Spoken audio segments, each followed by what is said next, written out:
जय मसीह की। परमेश्वर में मेरे प्यारे भाई और बहनों, मिरियाम की आवाज़ इस यूट्यूब चैनल के द्वारा आप सभी को मिलने में मुझे बहुत खुशी हो रही है।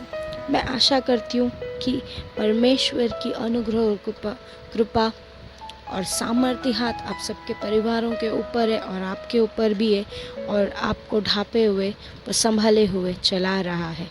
चलिए हम इस हफ्ते के शीर्षक की ओर बढ़ते हैं। इस हफ्ते का शीर्षक है, मुझे सहायता यहोवा से मिलती है। चलिए आप भी मेरे साथ बाइबल का इस वचन पढ़ते हैं, साथ में मिलके पढ़ते हैं। भजन संहिता 121 में पहला और दूसरा वचन। मैं अपनी आंखें पर्वतों की ओर लगाऊंगा, मुझे सहायता कहाँ से मिलेगी? मुझे सहायता यहोवा की ओर से मिलती है, जो आकाश और पृथ्वी का करता है। ये वचन हमारे लिए एक दृढ़ के समान है। हमें एक नए आशा की किरण देती है, हमारे अंदर एक उत्साह को भर देता है। हम हमेशा मदद के लिए, सहायता के लिए हर तरफ देखते हैं, लेकिन सहायता देने वाले परमेश्वर की ओर हम देखना कई बार भूल जाते हैं। इसलिए आज परमेश्वर कहता है कि सहायता यहोवा से आती है। चलिए बाइबल में इसके बारे में हम थोड़ा अध्ययन कर लेते हैं। यूहन्ना का 6वां अध्याय का पहले से लेकर 14 वचन में एक छोटे संभव के बारे में हम पढ़ते हैं। यीशु मसीह 5000 लोगों को भोजन देता है। बहुत से लोग, वो एक बहुत बड़ी भीड़ परमेश्वर के पीछे जाने लगती है। उन्होंने देखा कि परमेश्वर ने बहुत सारे अद्भुत और चमत्कार किए हैं। इसे देखकर, इन लोगों को देखकर परमेश्वर अपने चेले फिलिप्पुस से कहता है कि इन लोगों के लिए हम कहाँ से खाना ला पाएंगे। ये परमेश्वर यीशु मसीह अपने चेले को ये सवाल कब पूछता है पता है? जबकि वो जानता है कि मैं आगे क्या करने वाला, फिर भी यीशु मसीह ये सवाल उनसे पूछता है। तो फिलिप जवाब देता है कि अगर हमारे आधा साल का वेतन भी खर्चा किया ना, तो भी इन लोगों का एक ही निवाला मिल सकता है। ये बातचीत चल ही रही थी कि वहां पर अंद्रियुस आ गया।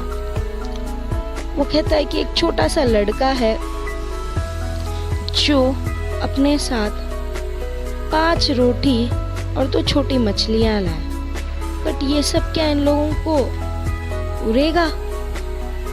क्योंकि बाइबल में लिखा है कि वहां पर 5000 पुरुष थे।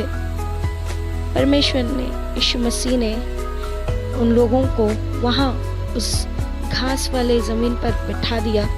उसने 5 रोटियों को अपने हाथों में लेकर स्वर्ग की ओर उठाया, उसके लिए धन्यवाद दिया परमेश्वर को और लोगों में बांट दिया। उसी प्रकार से वो जो छोटी मछलियों को भी अपने हाथों पे लिया, स्वर्ग की ओर उठाया उसे और उसके लिए धन्यवाद दिया और लोगों के बीच में बांट दिया। जब सब कुछ सबको बांट कर खत्म हो गया, सबने खा भी लिया, तो जो चेले थे उन्होंने 12 टोकरी भरकर बचे हुए टुकड़ों को इकट्ठा किया।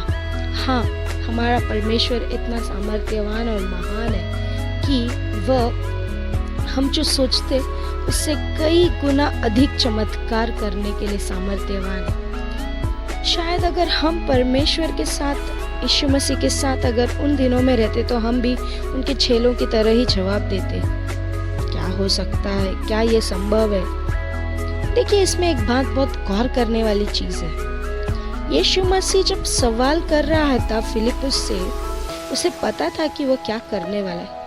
हाँ, जब हमें भी कोई प्रश्न गिर जाता है या सवाल आ जाता है, लगता है कि ये सवाल क्यों किया गया, तो जानिए, शांत रहिए, क्योंकि परमेश्वर के पास इसका जवाब पहले से ही मौजूद है। और जब उसका जवाब आता है, वो आपके सोच से और आपके विचार से बहुत ही बड़े होते हैं। हमारे लिए सबसे अच्छा उदाहरण तो केवल यीशु मसीह है।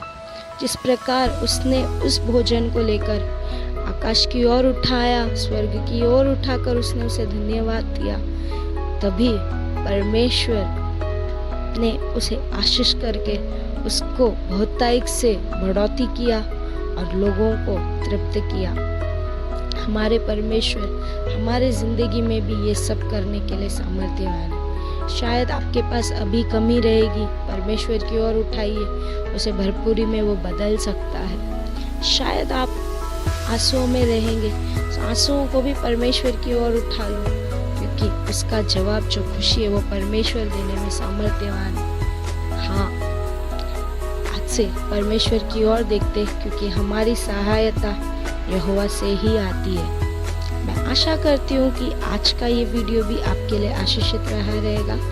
अपना कमेंट्स देके ज़रूर हमें बताइए कि वीडियो आपको कैसे लगा, और लाइक और सब्सक्राइब और एक जो बेल आइकन है उसे भी आप क्लिक कर दीजिए, ताकि आने वाले वीडियोस के बारे में आपको अपडेट्स मिलते रहे। परमेश्वर आपको आशीषित रखे। धन्यवाद।